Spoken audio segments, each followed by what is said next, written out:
What's up, everybody, and welcome to another episode. Hit the like button, subscribe to my channel, and share the video. Hit the join button and become a member. Members get exclusive content. Hit the bell icon on my channel so that you'll get a notification every time I drop a video and you can chime right in. Let's get into it. Me getting packed out for the second time and CYA, Paso Robles. Once again, not surprisingly, by the neighborhoods. Again, I don't care what anyone has to say. I have been banging Hoover since 1986. Again, because some people still questioning where I'm from in the comments. How come you don't say your hood in every video? I don't have to say my hood in every video.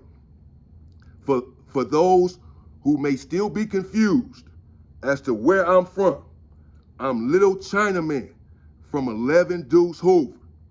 Let me make that clear. I'm Little Chinaman from 11 Deuce Hoover. All right? Y'all got that? Now listen. I know firsthand the vitriol that is directed at Hoovers. I've been banging Hoover since 1986, nearly 40 years. And I don't care. I've seen it firsthand. As I've said before, we are the most hated gang on the planet Earth. I don't care. The hatred towards the Hoovers is real, bro. By the Crips, the Bloods, some Southsiders, nearly everyone hates Hoovers. And when I say hatred, I mean a serious, fierce hatred. They hate Hoovers. You have to be strong, claiming Hoover on the street and in prison. Because wherever you go, behind those walls, it's going to be suffused with enemies, opposition who want to get at you, who do not like you, who hate your guts. You have to be ready to fight and to use your weapon when and if necessary. There have been situations where I've been by myself, the only Hoover, or me and one other one who may not have been that strong. So I was basically by myself. But I always held my own, because if you're going to bang it and represent it, you have to do it no matter what comes. You understand the hatred that comes with it? You have to be ready and willing to defend yourself and defend your set, bro. If you're going to bang it, then bang it. And I banged it. And I was unafraid. And that's just what it is. These two dudes in question. One was named Famo, I believe his name was, some old weird name, old skinny dude. He was from Hard Time Hustler.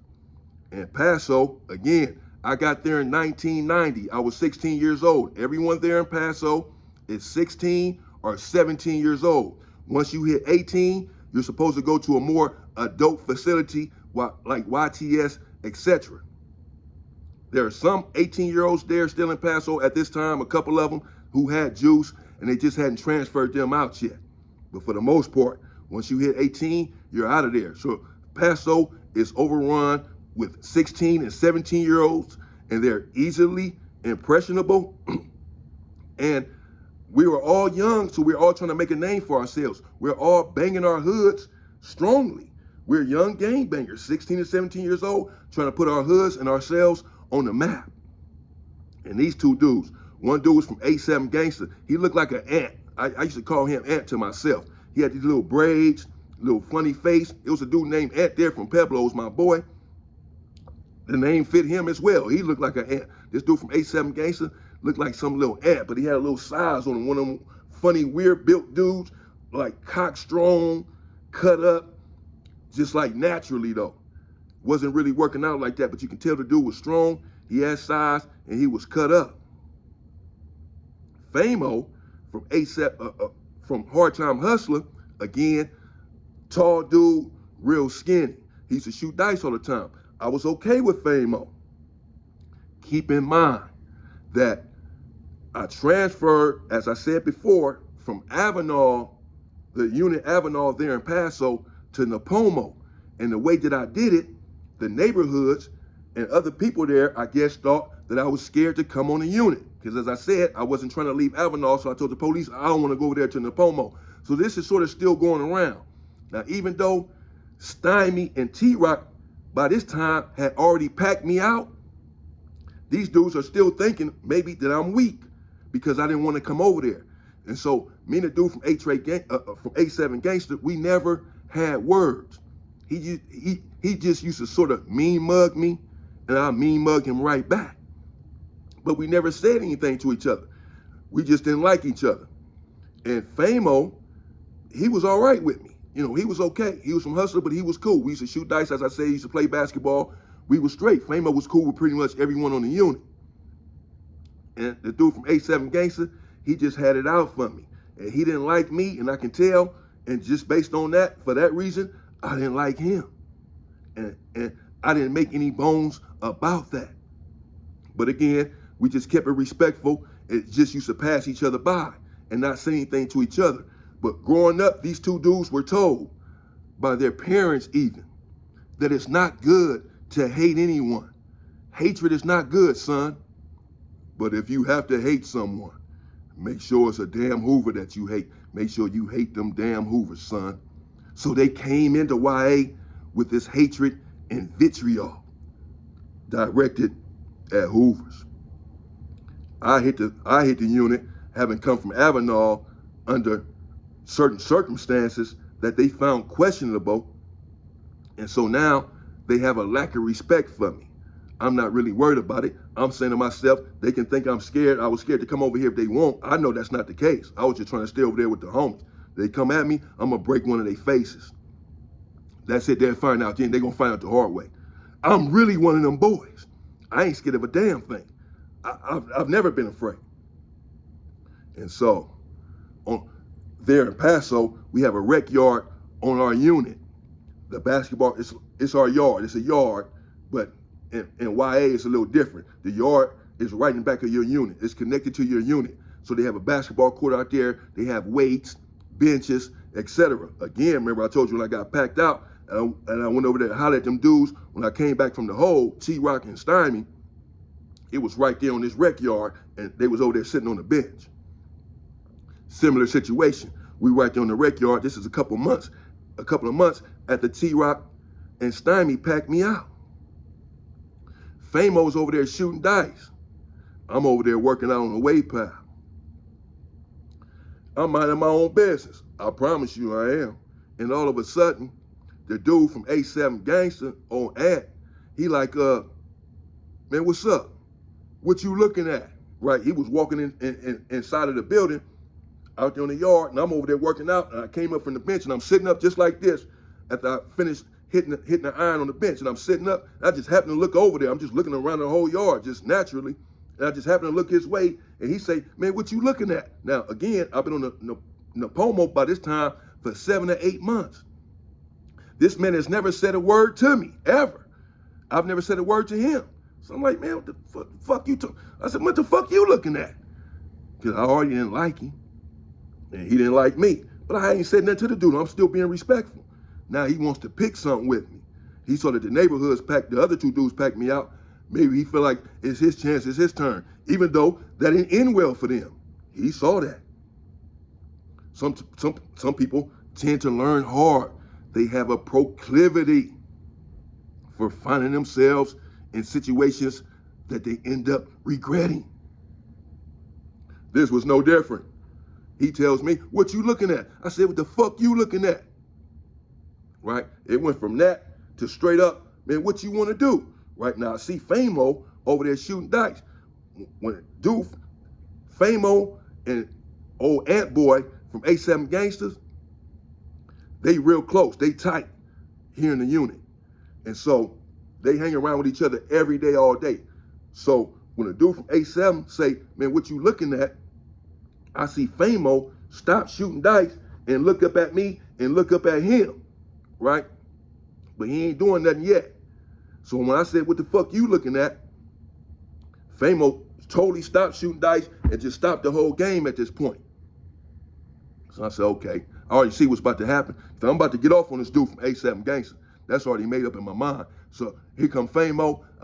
They're about to try to pack me out. It's on then. Here we go. I see what's about to happen.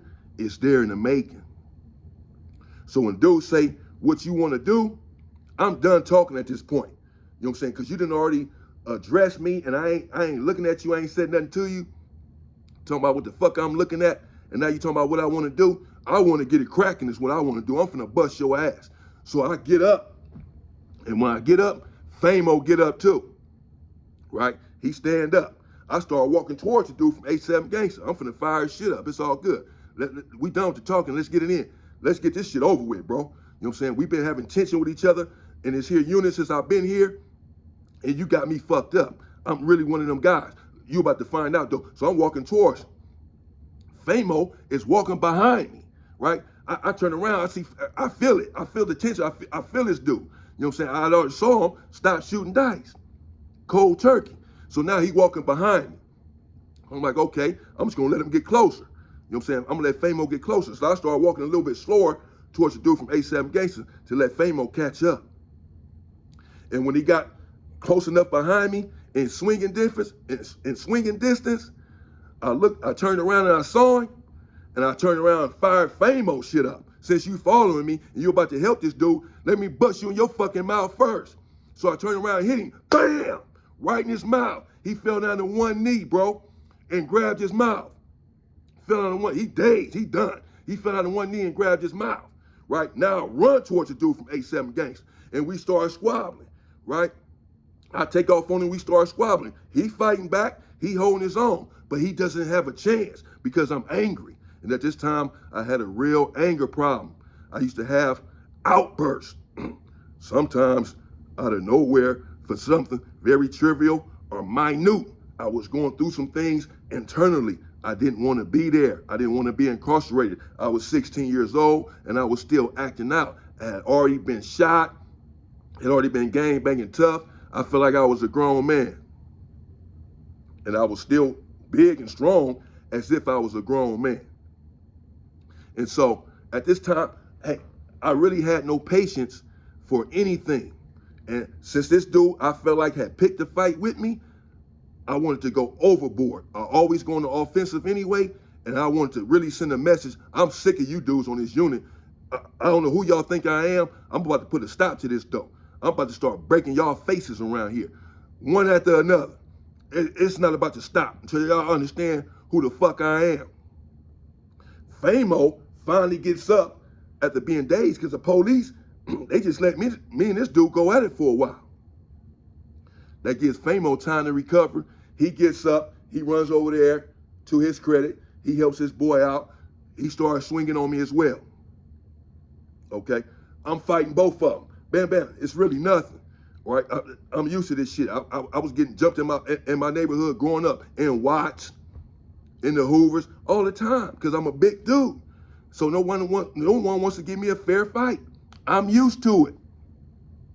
And I fight better when I'm getting packed out. I get packed out so much, I wouldn't know what to do with a head-up fight. I'm serious as hell. I've never really had a head-up fight. So I'm squabbling with these dudes in this normal program. And we going back and forth, and I'm yelling as I'm fighting these dudes. I'm so upset, I'm dissing their hood. I tell them, man, fuck your hood. I'm finna fuck y'all dudes up. And we sitting there fighting. And dude from 87 Gangster, he grabbed his eye at one point. He stopped fighting and grabbed his eye. He said, ah, and grabbed his eye because I hit him right in it. He couldn't fight anymore at that point. That just leaves me and Famo. And I got designs to knock him out. I want to hurt this dude because you coming over here jumping in this. It's just me and this dude. Let us get his head up fade. He act like he got the problem. It don't matter. It don't matter that I'm bigger. He wants the problem. He's the one asking for the smoke. So let him get it. But I can never get that sort of head up fade, which pissed me off. And so now it's just me and Famo, and I'm thinking I'm finna break this dude's face. I'm finna break his back. I'm finna pick him up. I'm finna hurt him because I was pissed. And so I got Famo, and at this time, I grabbed him around the neck, and I'm choking him. That's when the police came and sprayed me and rushed me to the ground. They thought maybe I was about to unalive him. It was possible because I was filled with that much anger and hatred at that time for these particular individuals for attacking me. What I felt like was for no reason. And once Famo grabbed the boy from 87 Gangster grabbed his eye, and I started choking Famo out, the police ran over there, sprayed me up, and 3 or 4 of them rushed me to the ground and cuffed me up. And of course, took me to the hole as if I was the one packing out somebody. But the police there, they didn't have a good affinity for me either, because it was really in YA where I started pushing Black Power. This is really where I began to learn my history and began to become revenge orientated and had a palpable disdain or dislike for other groups.